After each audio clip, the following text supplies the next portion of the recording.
UPR presenta Aquí se habla libertad con Pedro Uruchurtu.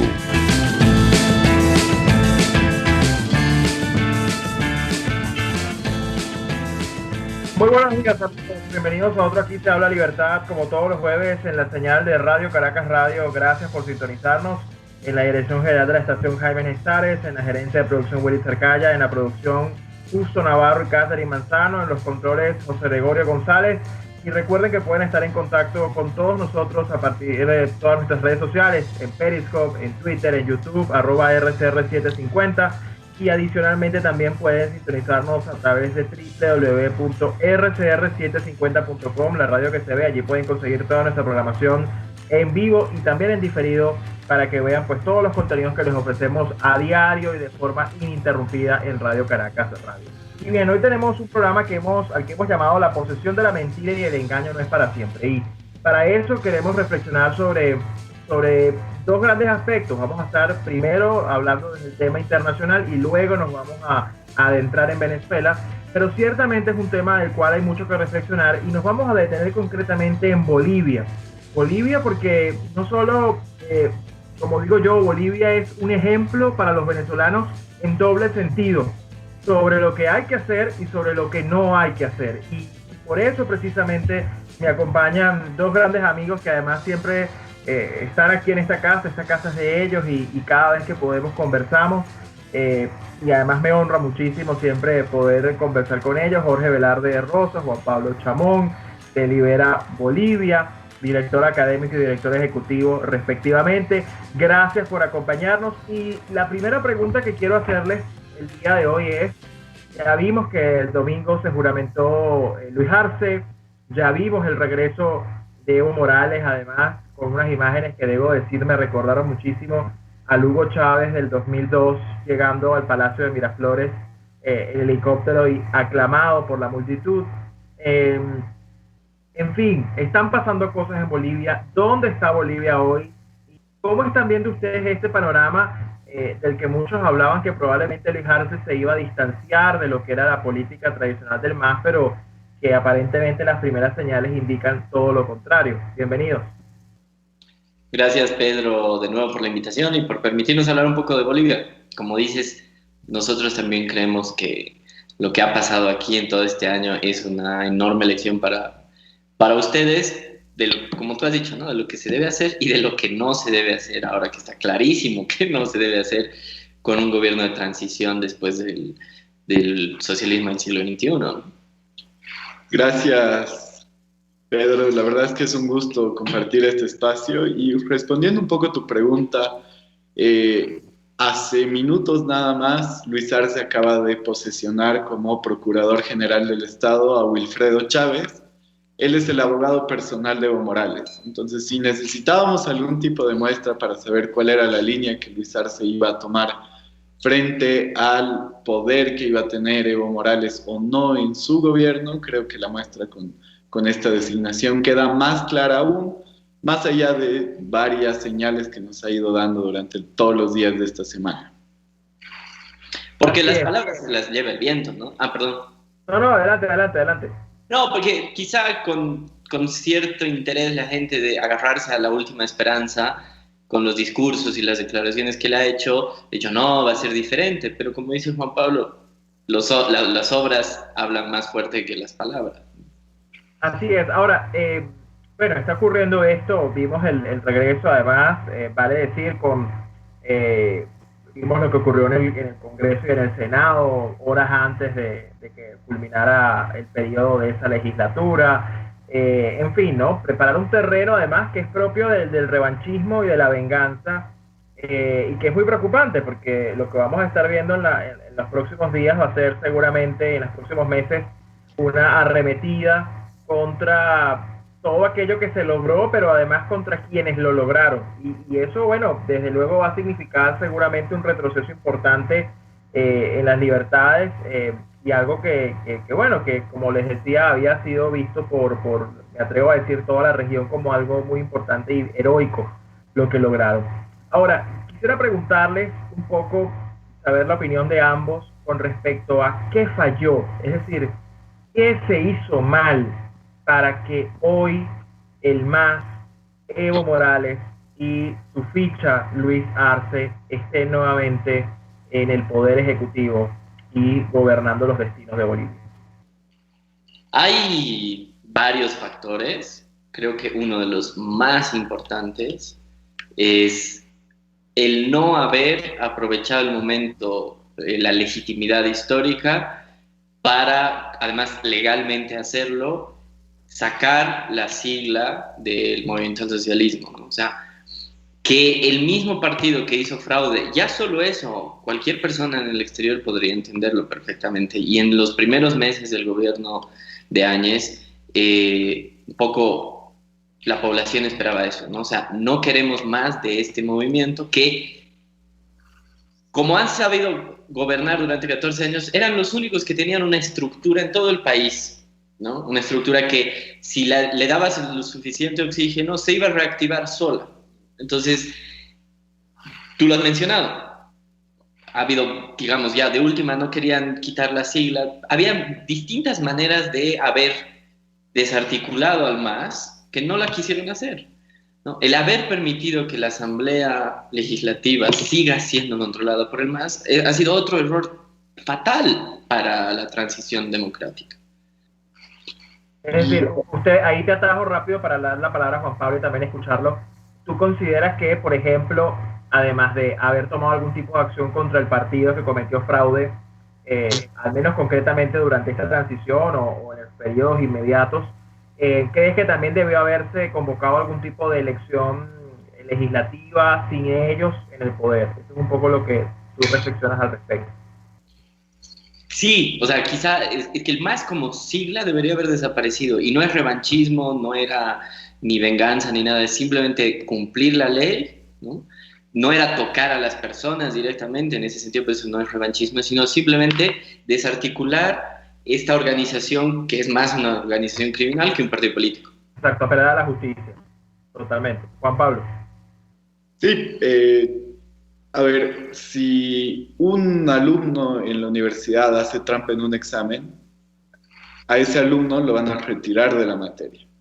¿Por qué no sucede con un partido político que hace trampa en unas elecciones? Eso es importante hacerlo notar. Y lo otro que sí ha sido muy grave y creo que es una lección muy importante para Venezuela. Cuando la transición a la democracia es electoralista, comete errores que son propios de una lógica que solamente busca obtener votos y no hace lo que se le ha encargado hacer.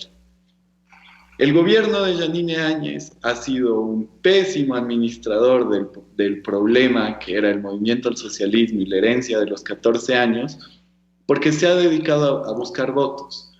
Quienes estaban en el bloque democrático, como Luis Fernando Camacho y Carlos Mesa, también se han dedicado a atacar al gobierno de transición, sin darse cuenta que la transición significaba el trabajo de todos ellos y de toda la gente que había salido a las calles. Entonces, ni el propio gobierno ni las personas del bloque democrático se dedicaron a proteger al gobierno de transición, y eso ha hecho que la gente diga, bueno, entre lo malo conocido y lo malo por conocer, optaremos por lo malo conocido. Claro, la gente nunca quiere malas imitaciones, la gente prefiere el original. Claro. Sí, sumado a una pésima administración de la pandemia, no puedes poner en Bolivia medidas europeas como una cuarentena de 3 meses. Una economía con más del 80% que trabaja en la informalidad, en el sector informal, no puede sostenerse más de 3 meses sin tener ningún tipo de movimiento. Entonces, realmente lo que ha fallado son políticos preparados para administrar el momento que la gente les ha entregado. La gente se ha movilizado para entregarles la democracia y los políticos se han encargado de enterrarla. Así es. Bueno, esto nos sirve para hacer quizás un paralelismo con Venezuela. Claro, el contexto es distinto porque en Venezuela no ha ocurrido la transición, pero se supone que el gobierno interino, el interinato, tiene la misión de llevarnos al gobierno de transición. Es decir, tiene la tarea de cesar la usurpación y de que este régimen salga del poder. Esa es su única y exclusiva tarea. Sin embargo, hemos visto que este gobierno interino que además no dispone de poder real, se ha dedicado más a administrar recursos y ha intentado hacer cosas que son competencia verdadera de un gobierno de transición en gran parte, es decir, la protección de los activos financieros, digamos, tareas que permiten estabilizar un poco la situación institucional y económica del país para poder tomar decisiones. Sin embargo, lo que ha ocurrido acá es que quizás en el afán de perdurar en el tiempo o en el afán de, como dicen ustedes, de buscar votos o quién sabe qué, dando siempre el beneficio de la duda, pues no ha ocurrido eso, ¿no? Y eso al final ha desviado el objetivo del gobierno del interinato. Y por eso creo que la elección es muy interesante, porque al final ustedes lo que demuestran con estos argumentos es que la tarea del gobierno de transición en Bolivia no era, en tal caso, participar en un proceso electoral, que obviamente iba a distraer parte de los esfuerzos. La tarea fundamental era garantizar institucionalmente, sobre todo, que hubiera un blindaje de la democracia para evitar que las instituciones que habían sido infiltradas por Evo Morales, tomaran las riendas del asunto. Hay mucha gente que argumenta que quizás fue muy pronto. Hay gente que cree que esto debió haber durado más tiempo, esta transición en Bolivia, para garantizar que esto fuera realmente efectivo. Hay gente que también argumenta a que Bolivia cayó el dictador, pero no se desmontó la dictadura. ¿Cuál es su reflexión frente a esto, ¿no? Porque algunos podrían decir, incluyendo la propia expresidenta Áñez, podría decir que ella hizo todo lo que estaba a su alcance. ¿Realmente fue así? ¿Realmente se hizo lo que se tenía que hacer? Para ustedes, ¿qué había que desmontar desde el punto de vista institucional? Más allá del MAS, desde el punto de vista de las instituciones del Estado, ¿qué había que hacer para garantizar que Bolivia tuviera realmente un proceso de transición exitoso? Yo te diría, para hacer, digamos, ¿no?, una lección que en el caso venezolano estará más clara, ¿no? Lo primero es identificar realmente la gravedad del problema, ¿no? Parte del caso boliviano, al haber sido tan corto y haber estado mezclado con la pandemia, como dice Juan Pablo, es que en el recuerdo de la gente, el movimiento al socialismo, después de la mala gestión del gobierno de Áñez, no resultó ser tan malo. Pero porque no puedes esperar que la mayoría de la población entienda todas las, digamos, las cargas pesadas que ha dejado el propio gobierno. O sea, la ironía es que el actual presidente va a tener que solucionar todos los problemas que él mismo como ministro de Economía le ha generado al país, ¿no? O sea, estamos súper endeudados, el aparato productivo está súper asfixiado, hay un montón de problemas que los han generado ellos mismos. Entonces, como tú dices, no era solo la asamblea, no era solo el partido, sino es entender que, ¿no? Y por eso la cuestión de la candidatura era un error grave, sino que hay un frente democrático que internamente puede tener sus diferencias y está bien que así sea, pero lo que había que preservar era ese respiro que habíamos tenido del gobierno del movimiento al socialismo para avanzar en la institucionalidad. No se mejoró significativamente el tribunal electoral, la fiscalía del Estado seguía controlada por el movimiento al socialismo, entonces todo se entorpecía, ¿no?, por una serie de factores que en la cabeza de la gente hacían que no estábamos tan mal con los masistas, no estábamos tan mal con el ministro de Economía que ahora es candidato. Electoralmente se ha cometido un error. Yo insisto en esto porque es muy importante. Al momento de que Yanine Áñez sea candidata, eso ha evitado de que se diga de frente y con la verdad cuál era la verdadera situación del Estado. Cuando no se mostró la verdadera situación del Estado, por ejemplo, se cometieron errores muy groseros, como decir, Bolivia está preparada para la pandemia. Eso hace olvidar que un presidente como Evo Morales dijo en su momento, entregar un campo deportivo es como entregar un hospital, porque deporte es salud. Lo dijo literalmente, no estoy cambiando una sola palabra.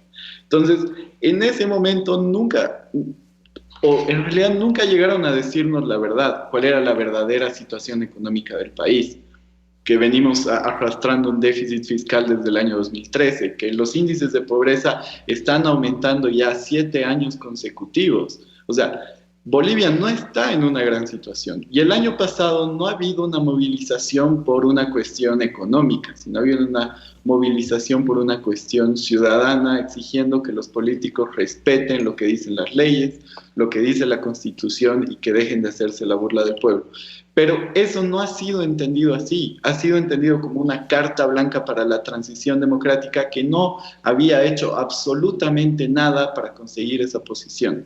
Y ese es un problema. Y cuando uno no entiende la política, no va a entender cómo desmontar la dictadura, porque la dictadura ha seguido funcionando, ha seguido aceitándose y se ha ido recuperando de a poco hasta llegar al poder con unas cifras que son impresionantes. Si nos preguntas, Pedro, si ha habido fraude electoral en la elección de octubre, del 18 de octubre, yo te diría que sí, pero no por el cambio de tendencia de votos, sino porque el verdadero fraude electoral ha estado en la participación del movimiento al socialismo en esas elecciones.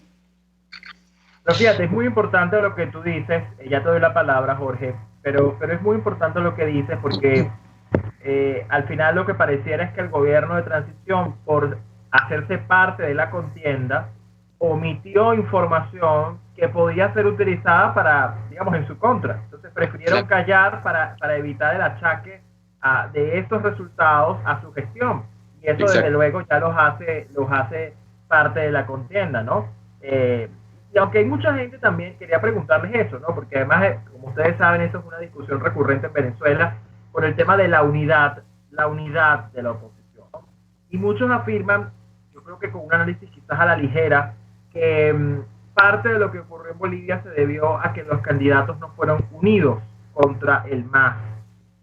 Lo cual, entre otras cosas, por un lado nos dice que la gente se sitúa más en el chantaje unitario que en el problema de fondo que era el MAS en sí mismo, pero además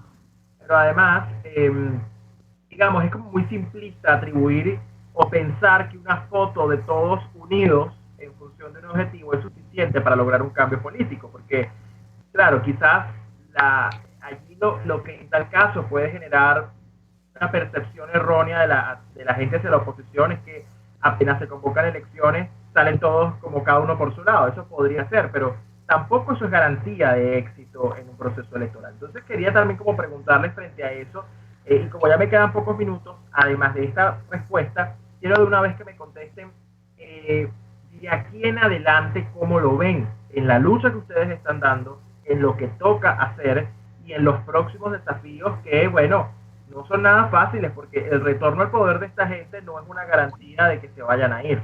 No, para nada.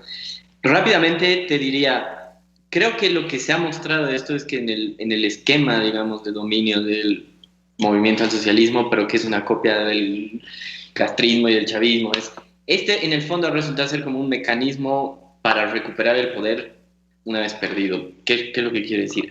Se han encargado durante 14 años de desmantelar la calidad y la institucionalidad política. No había un partido político que tenía la musculatura para competir contra el movimiento del socialismo.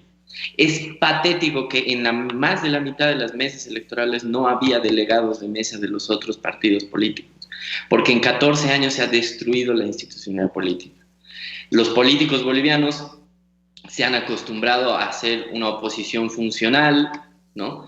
Poco hábiles para, o sea, quizá muy hábiles para hacer trámites e interpelaciones a los ministros de Evo que no servían de nada, pero no para leer, ¿no?, de manera rápida y dinámica la realidad política. Entonces, como tú dices, parte de ese mecanismo de trampa, de la unidad, de decir que todos tenemos que ir juntos, ¿no? Porque lo que muestra es uno de estos mecanismos, como te decía, es destruir la institucionalidad política. Es una de las estrategias del castrismo, que no haya nadie que me pueda competir. Entonces me presento a la siguiente elección y la gano muy fácilmente porque tengo estructura, porque tengo historia, porque tengo cuadros, porque tengo líderes que los otros no.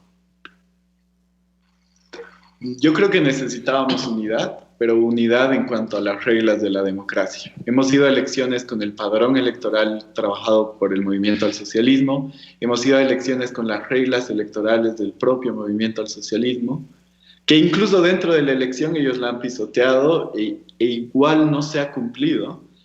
La unidad tiene que estar en torno a eso, no en torno a un solo candidato, porque esa es una utopía política que no sirve para nada y de la que se han dedicado a alimentar estos partidos del socialismo del siglo XXI para decir, ven, los otros no se pueden juntar y nosotros estamos juntos. Pero eso no es real porque hay distintos intereses y distintas ideas. Entonces la realidad tiene que estar en unirnos en cuanto a las condiciones para preservar y buscar una verdadera democracia.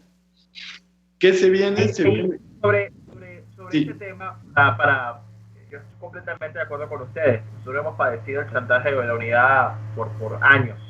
De cara al futuro, porque así como les hacía esta pregunta sobre lo que viene, pareciera que hay un rezago de la respuesta a este tipo de régimen. Es decir, no vemos voluntad real de quienes hoy son gobierno en América Latina de enfrentar esto como lo que es. Pongo un ejemplo, ¿no? El propio Sebastián Piñera diciéndole a Trump que reconozca con hidalguía que fue derrotado cuando hay un proceso institucional en marcha en los Estados Unidos del cual todavía no hay un resultado definitivo. Es decir, es la rendición antes de la lucha. Y esto es muy grave porque frente a un reacomodo como el que se está dando en la izquierda, bueno, se dio la declaración de la paz en Bolivia, que como digo yo, es una declaración que se llama de la paz, pero que lo que hace es declarar la guerra, y lo hace de Bolivia. Vemos eso ocurriendo. Del otro lado pareciera que no hay una respuesta efectiva a este tema, por una falta de comprensión, por una falta de lo que sea que esté haciendo falta, pero al final no termina de aglutinarse. Entonces, en la reflexión a partir de allí, del trabajo que ustedes están haciendo en Libera Bolivia y de su propio trabajo ciudadano, ¿cómo lo están viendo? Yo agregaría lo que decías, ¿qué hacía Iván Duque en la posesión de Luis Arce? Son cosas importantes que hay que plantearse. El buenismo en muchos casos termina siendo muy bien aprovechado por esta gente y lo que queda hacer, y de eso no tengas ninguna duda, acá queda una población joven que está dispuesta a seguir luchando por su democracia. Pareciera que estamos derrotados, pero en realidad una de las grandes victorias ha sido lograr que Evo Morales se vaya del poder y eso es algo que nunca vamos a olvidar. Sabemos que se viene difícil, sabemos que va a costar mucho, pero necesitamos nuevos líderes que estén dispuestos a ir con la verdad y a pelear por una verdadera democracia. No a pactar con quienes van a ir en contra de la institucionalidad ni de las reglas que verdaderamente nos van a ayudar a salir adelante.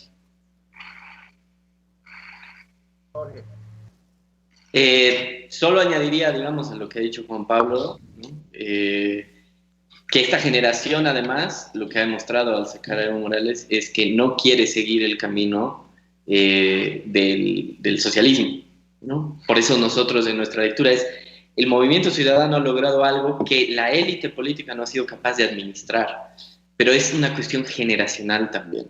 Generacionalmente para Carlos Mesa, etcétera, el socialismo no es tan malo, aunque vean las consecuencias en Venezuela, ¿no? Entonces, pero las nuevas generaciones se dan cuenta, precisamente porque ven lo que ha pasado, a lo que ha llevado a Venezuela, de que no queremos ir por ese camino. Así es. Bueno, quiero agradecerles, creo que esta conversación ha sido tremendamente reveladora y útil, porque, como les decía, Bolivia para nosotros es un ejemplo de lo bueno y de lo malo.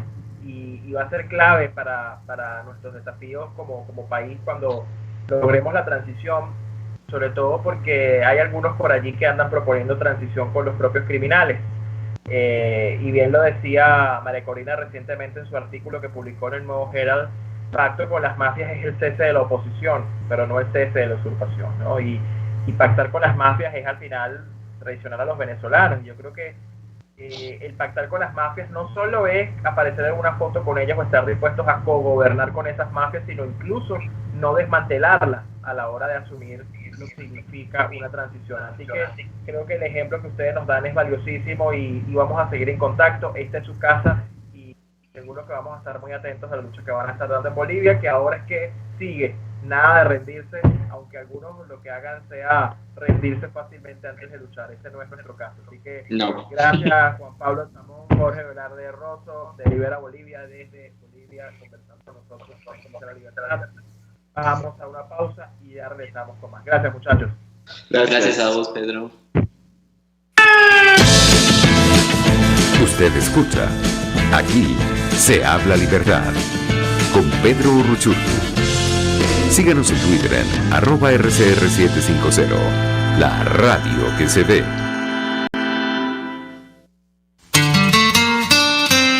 RCR 750 AM, porque lo bueno une.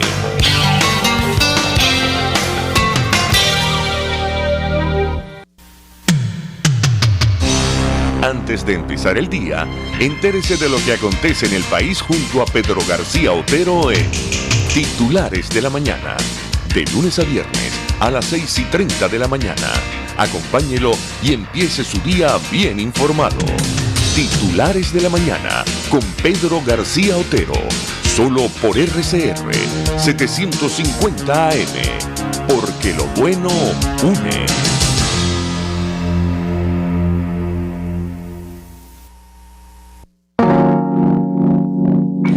Hola, les saluda Mónica Pupo y los invito a acompañarnos a Diafragma 5.6 Radio, la fotografía que tú escuchas, el único programa de radio dedicado para la fotografía y los fotógrafos.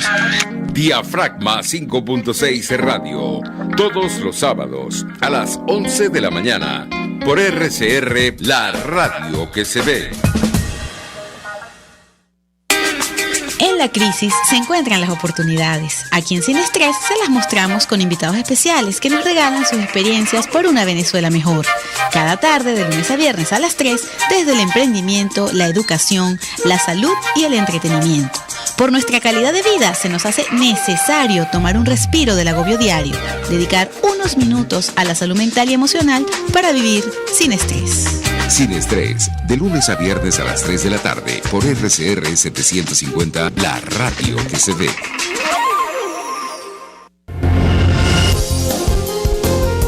RCR 750 AM, porque lo bueno une.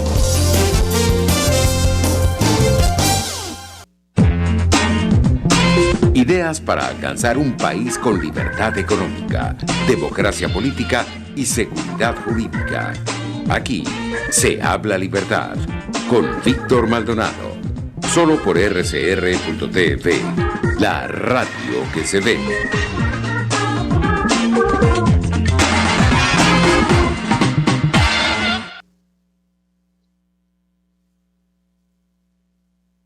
Bien, estamos de regreso en Aquí se habla libertad. Gracias por acompañarnos y estar en sintonía.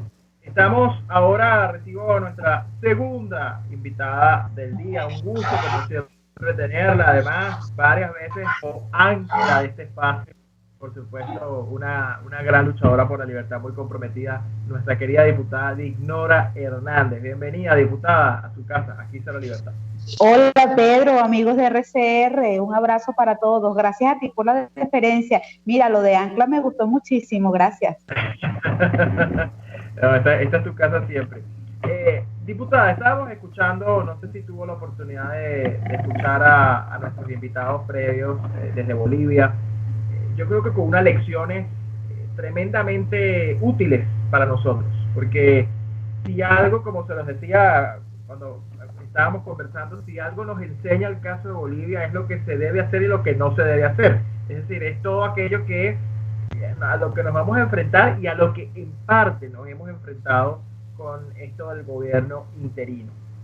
Quiero comenzar por allí, diputada, quiero comenzar la reflexión por allí, porque en un país como el que tenemos, donde se pone en evidencia lo que las mafias son capaces de hacer, lo que el poder hoy representa para esas mafias, estamos escuchando reiteradamente a algunos dirigentes, voceros, decir que hay que lograr un gobierno con esa gente.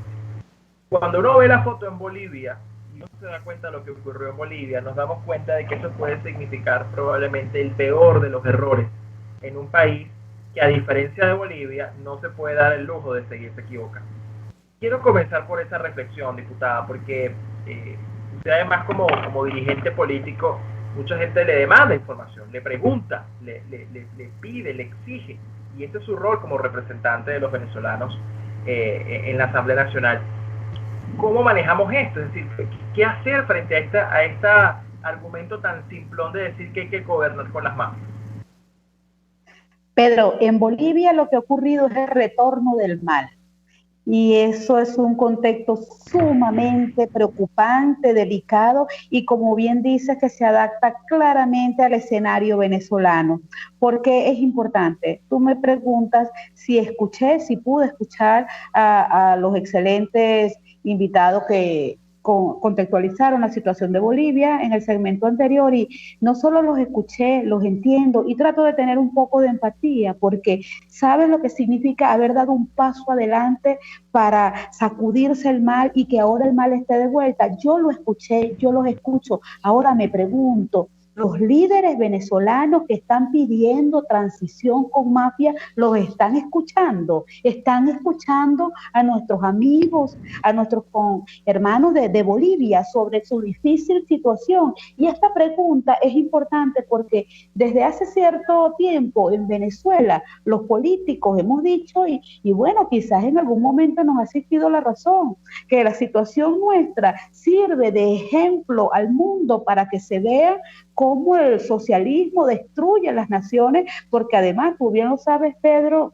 es su propósito deliberado, porque a través de la destrucción del aparato productivo, entre tantas cosas, logran dominar al individuo, y es lo que buscan, es anular al individuo para hacer un régimen colectivista. Pues entonces, si nosotros hemos puesto en boga en el mundo y nos hemos esforzado porque todos comprendan el daño que ha hecho el socialismo del siglo XXI a Venezuela, ¿por qué no queremos entonces aprender de lo que pasa en las demás naciones? Bolivia es entonces un gran ejemplo para Venezuela sobre lo que no se puede hacer en un gobierno de transición. El tiempo, perdónenme la expresión, porque bueno, yo siempre en tu programa pido muchos perdones, pero es que acaso fui yo quien estaba construyendo capacidades, esa construcción de capacidades que lleva aproximadamente 2 años, pero que además se llevó 5 años, si sumamos los otros periodos casi de la Asamblea Nacional, para estar hoy en el mismo punto, Pedro, o quizás peor, con un 96.2% según la ENCOVI de pobreza, en un estado que está devastado por el hambre y que ahora retorna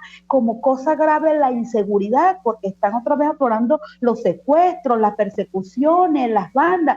Venezuela necesita no solo salir y dar al traste con este sistema, es que además debemos procurar de que nunca vuelvan a tomar el poder en nuestra nación, y para ello el ejemplo de Bolivia está muy claro. Ojalá, Pedro, y perdóname lo larga de esta respuesta, también los demás puedan estar escuchando a Bolivia, porque es que hay líderes que se empeñan en ser escuchados y recorrer el mundo y decir cómo vivieron, cómo pensaron. Pues durante ese tiempo todos los venezolanos también estamos viviendo o sobreviviendo, también estamos pensando, pero ese 96.2% está pensando cómo sobreponerse a esta situación, y bien sabe que no es salir del socialismo para regresar con el socialismo en un aparente juego de la silla. Levantamos a uno para que se sienten otros. Así es, y me encantó eso que tú decías del retorno del mal, porque al final el retorno del más en Bolivia es el retorno del mal, y es un juego de palabras muy interesante. Pero volviendo a ese tema, diputada, el contexto que usted da es un contexto que bueno, más allá, yo creo que nosotros tenemos que aprender a ver la tragedia venezolana más allá de las cifras, más allá de los números, más allá de las estadísticas, sino de las historias que están allí, que son tan contundentes, tan dolorosas, tan evidentes frente a lo que está pasando, y que además demuestran lo que se ha denunciado por tanto tiempo, lo de la emergencia humanitaria compleja, todo lo que hemos visto. Ahora bien, la lección que nos va dejando Bolivia frente a todo esto, y con el agregado del sufrimiento venezolano y de la urgencia venezolana, que no era la urgencia de Bolivia, afortunadamente, porque allá no tenían una situación extrema como la que hay en Venezuela, que a nosotros nos agrega además una bomba de tiempo, porque esto se traduce en vidas que están en riesgo cada día. Hay que desmontar el sistema. ¿Cómo desmontamos el sistema? Porque lo que queda claro es que una transición en Venezuela no puede ser una transición simple, rápida, ligera, profunda, va a tomar tiempo y requiere además una voluntad política y unos desafíos que no van a ser nada populares, pero además, escuchando a Jorge y a Juan Pablo desde Bolivia, nos queda muy claro que el objetivo de un gobierno de transición no debe ser cuidar los votos con los que va a querer ser candidato a ese gobierno de transición o quien lo decida, sino que tiene que enfocarse en garantizar que esa elección sea democrática y no porque ese gobierno esté participando en ese proceso. Es decir, el desvío, la distracción, que es un poco lo que le ha pasado al interinato, por cierto, porque se han dedicado más a conseguir plata y a nombrar gente afuera que dedicarse al cese de la usurpación. ¿Cómo desmontamos el sistema para que en Venezuela haya una transición y no una transacción? Pedro, tú haces preguntas siempre muy contextualizadas y muy complejas, porque es que además tiene muchas aristas. Yo quiero de todas formas, antes de pasar a esta pregunta, anclarme un poquito en lo que tú decías, en las vivencias y los testimonios detrás de la cifra, porque ciertamente cuando hablo de un 96.2% de pobreza extrema, y por cierto que un 64% de esa pobreza aproximadamente cursa con crisis de servicio, que es una pobreza multidimensional. Entonces tenemos un territorio nacional sin luz, sin agua, sin gas, sin servicio, sin salud, sin educación, sin medicina, y es lo que tú señalabas. Afortunadamente Bolivia, con el retorno del mar, todavía no había alcanzado el señor Evo destruir totalmente al Estado boliviano, pues ha regresado para él, no lo dudes, porque si son los socialistas, le quedó una tarea pendiente y le dieron la oportunidad de reencontrarse para que termine de destruir su patria. Y lo que señalabas es muy cierto. Aquí en Venezuela, por lo general, siempre se hace alusión a un asunto de ego, cuando tú no quieres apoyar mecanismos que no apuntan hacia la salida, sino que son mecanismos que yo he venido a llamar como que de un ritornelo, en un espiral, como que tú vas, regresas, digo que no, vuelvo, regreso a consultarte, pregunto a ti si te quieres ir, ya yo sé que te quieres ir, pero ahora quiero preguntarte otra vez para que el mundo entienda que queremos que se vaya, pero además decimos que ya le dijimos al mundo y que en ese tiempo cuando estábamos construyendo capacidades para que el mundo supiera. Entonces volvemos a empezar siempre, y señalan algunos factores, por ejemplo, a María Corina, a nosotros mismos en la fracción 16 de julio, oye, pero no sean egoístas, ¿cuál es el problema que ustedes tienen con el ego? Acompañan, y yo sí creo, Pedro, que el ego precisamente se plantea cuando una persona o un grupo político, y esto lo extrapolo a Bolivia, toma el poder para decidir que llegó al poder como el gran ungido, el elegido, y que ahora tampoco puede soltar ese poder porque sencillamente le toca estar allí. De manera que eso sí es ego, creerse el dueño del poder una vez que acceden, inclusive en caso ni de Bolivia ni de Venezuela por voto, sino por coincidencia, por constitución, por oportunidad, y no usar la constitución, no usar ese gran respaldo ciudadano para ejecutar el mandato ciudadano. ¿Qué quería Bolivia? Salir del mal. ¿Qué quiere Venezuela? Salir del mal. Entonces era tan importante, y que me perdone la señora Áñez, era tan importante que en ese momento ella asumiera una campaña presidencial que además con el tiempo tuvo que echar hacia atrás, pero fue necesaria. Era momentánea. Entonces, en Venezuela sucede lo mismo. Existen unos factores políticos que creen que llegó al poder, se creen los herederos del poder, entonces usan el tiempo que deberían estar haciendo para salir, para darle, la estocada final a un régimen nauseabundo que ha maltratado a la sociedad venezolana, y pues no, empiezan a hacer prácticas políticas disuasivas, dilatorias, mecanismos frustrados, ritornelos políticos, sencillamente para jugar a una alza de popularidad para ver si en un momento se reeligen. Ahora bien, hay algo muy importante. Cualquier persona pudiera decir, esa es su percepción, eso no es lo que está pasando. Ahora yo les diría, bueno, como diputada no he tenido la oportunidad de que el presidente interino, también presidente nacional, nos explique como aliado, porque bastantes acuerdos y leyes que hemos aprobado en la Asamblea Nacional, pero que además votamos por este presidente para un segundo periodo, no hemos tenido la oportunidad de que nos diga, no, fíjense, lo que se busca con esto es lo siguiente. Entonces, cuando no hay información, todos los vacíos se llenan. Pues entonces mi interpretación ante la negativa a informar de qué estrategia se trata y qué es lo que estamos haciendo para salir de este sistema, me permite a mí entonces evaluar acciones y tomar una posición al respecto. No creo en este momento que Venezuela se esté haciendo lo posible ni siquiera para defenestrar un régimen, sino las propuestas me parece que apuntan a la posibilidad de que un día Maduro y sus secuaces, como lo llama el diputado Omar González, y sus camarillas, decidan levantarse del juego de la silla porque están agotados e irse, y nos señalan, pero es que no se puede satanizar a nadie. Claro que no se puede satanizar a nadie si esta gente se satanizó sola, Pedro. Es así. Ahora, frente a todo esto, diputada, hay mucha confusión, hay mucho ruido. Consulta por aquí, que además todavía nadie entiende el propósito de la consulta. La verdad es que nadie termina de comprenderlo. Por otro lado, una farsa electoral, porque bueno, el sistema fue reajustado y desmontado en su dinámica democrática para convertirlo en un sistema pues absolutamente presto a la dominación, que además forma parte de una ingeniería electoral. No se queda solo en el día del proceso de la farsa, sino en todo lo que hay alrededor, la extorsión, la persecución, el hostigamiento, todo lo que está allí, ¿no? Frente a eso, ¿qué hacer? ¿Cuál es la respuesta que hay que darle a eso? Porque también la gente dice, bueno, frente a eso que con todo y que tiene sus errores, pareciera ser más tangible, pareciera que no hay otra opción en el camino. Y si vamos viendo lo que está pasando en Estados Unidos, lo que está pasando en América Latina, la gente dirá, bueno, la verdad es que pareciera que el último apague la luz, ¿no? Esa es un poco la percepción que puede sentir mucha gente. ¿Qué hacemos en este caso?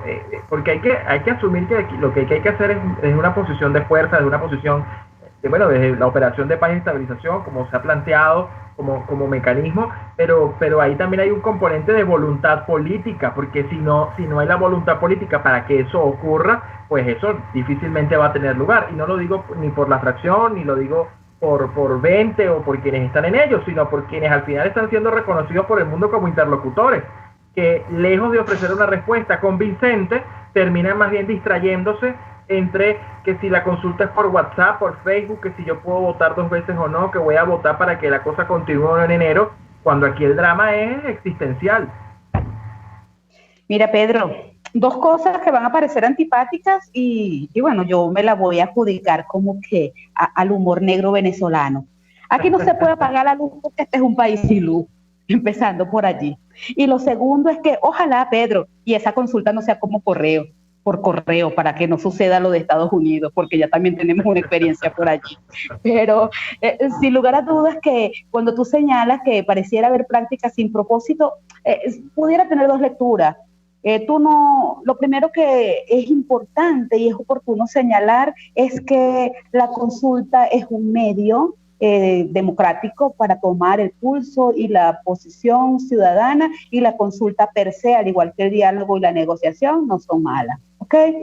El asunto está en lo que tú acabas de señalar, el propósito. ¿Una consulta para qué? Entonces, en ese sentido, yo te podría decir, Pedro, posiblemente no le consigamos propósito porque no tiene.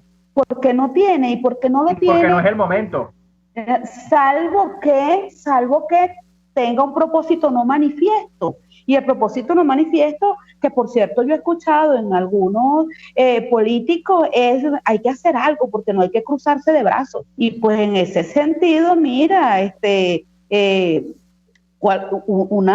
una marcha, y en el mejor de los casos, pero un abismo también es hacer algo. Y no es necesariamente bueno.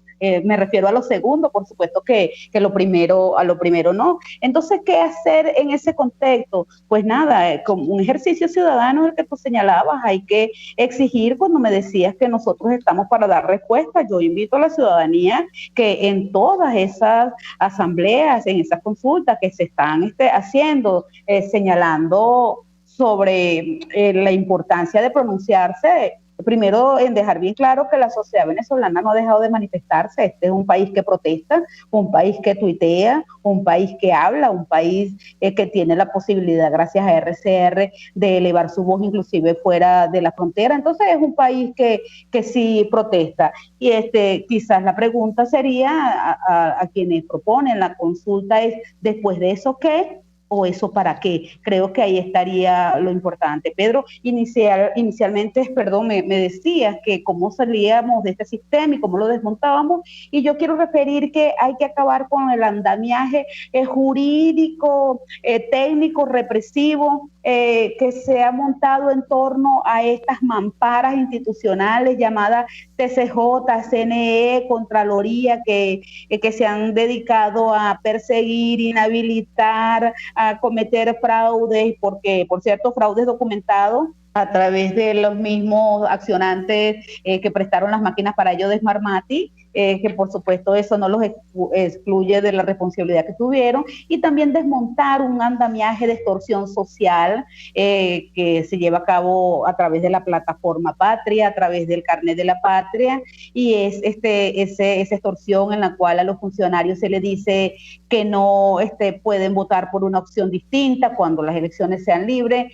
que lo están viendo, que lo están vigilando. Entonces todos sabemos que este socialismo se ha montado, se han quitado en dos andamiajes, uno técnico, judicial, represivo, y uno de extorsión social. Eso hay que desmontarlo porque se trata de un diseño político de continuidad internacional, y eso es lo que impide que en Venezuela en este momento puedan existir elecciones. De manera que, a manera de reflexión, ¿qué debemos hacer? Pedro, primero no dejar de hablar, no dejar de decir, no dejar de comunicar. Ahora una persona nos comunicaba en el Twitter que a su juicio las palabras se las llevaba el viento. Yo también debo señalar que hace mucho tiempo que en Venezuela estamos repitiendo frases, porque además nuestro español y nuestra cultura venezolana es tan y tan rica que hay una frase, existe un refrán para cada circunstancia. Pero en el caso venezolano, hablar no significa perder el tiempo, significa decirle a quienes quieren llevar este país por derroteros de desesperanza que hay un camino posible, que hay una vía que trasciende al modelo capital, al modelo socialista, que hay una vía que lo trasciende, pero que además logra el desarrollo de las naciones a través de el reconocimiento del individuo como ese eje, factor esencial generador de producción, de riqueza, y que ser rico, pues por supuesto, otro refrán, no es malo, eso no es malo, eso es muy bueno, y todos sabemos que alcanzar ese sueño de prosperidad es el sueño de la familia venezolana. ¿Cuál es la vía entonces? La vía es la vía liberal, pero para ello tenemos que alcanzar la libertad. ¿Cómo se alcanza la libertad? La libertad no se alcanza esperando que los señores de este sistema criminal de mafia se levanten de este juego que están jugando con parte de la oposición venezolana, que yo he querido decir por referencia, el juego de la silla, donde párate tú, siéntate tú eres más bueno, tú te vas, tú te quedas, tú te ruedas para esto, porque a ti en esta silla te va a ir mejor, y entonces no importa, porque el problema según algunos es más duro, pero se olvidan que hacia abajo existe toda una estructura que inclusive ha tocado hasta los jefes de calle, que han coaccionado, humillado, ofendido y vilipendiado la dignidad de Venezuela, y que todos deben dar cuenta de sus acciones en el marco de la justicia, del Estado de Derecho, con el respeto de sus derechos humanos. Eso lo dejo claro. Pero esa vía solamente es posible a través de una operación para la paz y estabilización de Venezuela, porque esa vía no depende de un aliado, depende y surge por la necesidad que tiene una nación, de manera que hoy más que nunca la OPE sigue siendo una vía vigente, no tiene nada que ver con un respaldo que le dé a alguien o no, porque si a ver vamos, pues en Venezuela quienes deberían estar respaldando esa operación de paz y estabilidad, y que por cierto nos piden respaldo para todas las cosas que hacen y se molestan cuando contrariamos, no la están respaldando, que son los amigos del G4, Ellos quieren jugar el juego de la silla y yo les digo que debemos dejar de ser, o ellos, porque en todo caso no nos corresponde a nosotros cargar con cruces ajenas, debemos dejar de ser algunos una oposición en estado de negación, pensando que es que las mafias son buenas, que ellos son chéveres y que ellos sencillamente no se han ido porque no le han dado incentivos o porque no se han agotado. Les voy a decir que esta gente está preparada para que ese modelo de destrucción continúe, y el mejor ejemplo lo tienen, pues murió Hugo Chávez y quedó Maduro, que no fue su hijo, no fue necesariamente su hijo. Bien, diputada, el tiempo siempre se nos va volando. Tocamos muchos temas, afortunadamente, y además siempre, pues desde su lucidez y su valentía, es un gusto escucharla y tener estas reflexiones de primera mano. Así que no es la primera y tampoco será la última en la que conversemos, porque siempre hay temas para los cuales hace falta buen análisis, y como el que acabamos de tener hoy con esta conversación, ya tenemos que cerrar mi Informa Producción, así que gracias por acompañarnos, diputada. Debería ser más seguido, eso sí. Un abrazo. Así es. Bien, amigos, llegamos al final de Aquí se habla libertad. Nos escuchamos la próxima semana por acá, por RCR 750. Chao. RCR 750 AM, porque lo bueno une.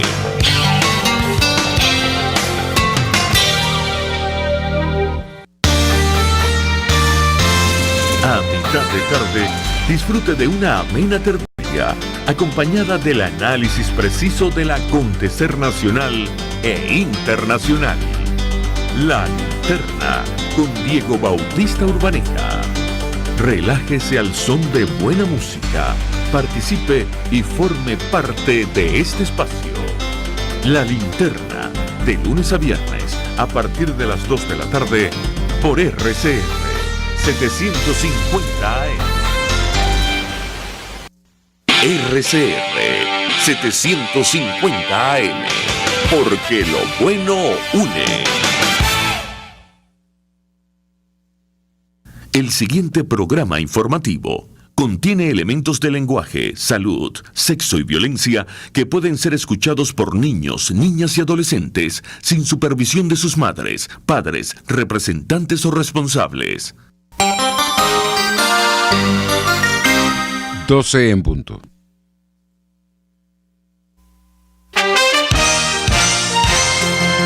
A partir de este momento, las informaciones que son noticia toman el protagonismo. Comienza Informe RCR. Muy buenas tardes, hoy es 12 de noviembre de 2020 y esto es Informe RCR, que llega a ustedes a nombre de Jaime Nestares en la dirección general de la estación, de Willy Arcaya en la gerencia de producción, de Jackson Vargas en la coordinación de redacción. En la producción del espacio está Marilia García y en la dirección técnica Gregorio González. Les habla Argenis Barreto como todos los días. Vamos rápidamente a iniciar esta ronda informativa de esta hora. El Consejo de la Unión Europea decidió este jueves extender hasta el 14 de noviembre de 2021 las sanciones en contra del régimen de Nicolás Maduro en vista de la actual crisis política, económica, social y humanitaria en Venezuela, con persistentes acciones que socavan la democracia, el Estado de Derecho y el respeto a los derechos humanos. Las medidas incluyen una prohibición de viajar y la congelación de activos de 33 personas incluidas en la lista que ocupan cargos oficiales. Lo señalan por la presunta responsabilidad en la violación de los derechos humanos y de socavar la democracia y el Estado de Derecho. Hay también un embargo de armas y de equipos para evitar la represión interna que el régimen socialista aplica en contra de los ciudadanos que protestan para exigir un cambio político, además de reclamar por las precariedades en los servicios públicos y los salarios. La hiperinflación continúa en Venezuela, según lo advirtió el presidente de la Cámara de Comercio de Maracaibo, Ezio Angelini, a la luz del costo de la canasta alimentaria familiar, que se ubicó por encima de $280 en el Zulia para el mes de octubre. En palabras del dirigente empresarial, Con los actuales salarios es imposible para la administración pública entre un 20 y un 25%, según cifras de la Cámara. La hiperinflación continúa y vamos a estar claros y se va a mantener, y esperamos el año que viene. Lamentablemente yo no le veo cambio. Mientras no hayan cambios políticos económicos políticos que se tienen que hacer en el país, esto no va a cambiar. Vamos a estar y seguimos teniendo una disciplina fiscal enorme. El problema de los servicios públicos para nosotros es enorme, y mientras tú no arregles todo ese problema, y todos nosotros, tanto Fede Cámaras como las cámaras regionales, nacionales, hemos propuesto cantidad enorme de soluciones. Nosotros, mientras, un ejemplo, el crédito bancario. Nosotros no tenemos crédito desde hace más de 2 años con el problema del encaje legal. Mientras la economía no se refresque y tú no le des créditos a mediano y a largo plazo a la industria, al comercio, que puedan comprar sus productos, venderlos, fabricarlos, traerlos, y incluso yo digo, bueno, si la economía se dolarizó de facto, que de facto está dolarizada, aunque yo soy un firme creyente de Bolívar, préstanos en dólares a largo plazo a una tasa justa. Yo en el Maracaibo, en el sur, tengo 3 años haciendo. El presidente de la Cámara de Comercio de Maracaibo recordó que en el Zulia llevan al menos 3 años haciendo colas para surtir gasolina y sugirió entregar las estaciones de servicio o la industria petrolera al sector privado. No veo en estas condiciones alguna solución si esto no cambia, sentenció. Yo en el Maracaibo, en el sur, tengo 3 años haciendo colas todos los días, y todos los días nos dicen: mañana llega la gandola, mañana llega gasolina, activamos el palito, activamos carbón, activamos, y siempre es lo mismo, y seguimos nosotros dándonos cuenta que no llega. Lo que tenemos que proponer es soluciones. Si no puedes activarla, dásela en manos a los privados, que son los que capaces de poder activar la industria. Yo sé que tenemos un problema de sanciones, pero es un problema también de primera necesidad, es derecho humano. Yo creo que hay que buscar la forma de que, si tú no puedes, que la industria privada se encargue de manejar las refinerías y poder activarlo, o la importación de combustible, que lo han propuesto la Cámara Petrolera, lo ha propuesto incluso muchísimas cámaras locales y nacionales. Pero hay que buscar solución. En opinión del decano de la Facultad de Ciencias Económicas y Sociales de la UCAP, Ronald Balsa, las autoridades en Venezuela no reconocen los problemas de base y por lo tanto no proponen soluciones. El analista recordó que en los últimos años se ha visto una destrucción de la economía en el país, incluso durante la época de la abundancia, que se ha traducido en la caída del 90% del Producto Interno Bruto y más de 90% de pobreza de ingreso, según la encuesta de condiciones de vida. No es una sorpresa para ti y para mí lo que hemos estado viendo, lo hemos hablado prácticamente cada vez en una situación peor. Y a la vista está lo que era necesario hacer para evitarlo, o sea, tener unas cuentas públicas claras, una relación con el sector privado transparente, y ver que la gasolina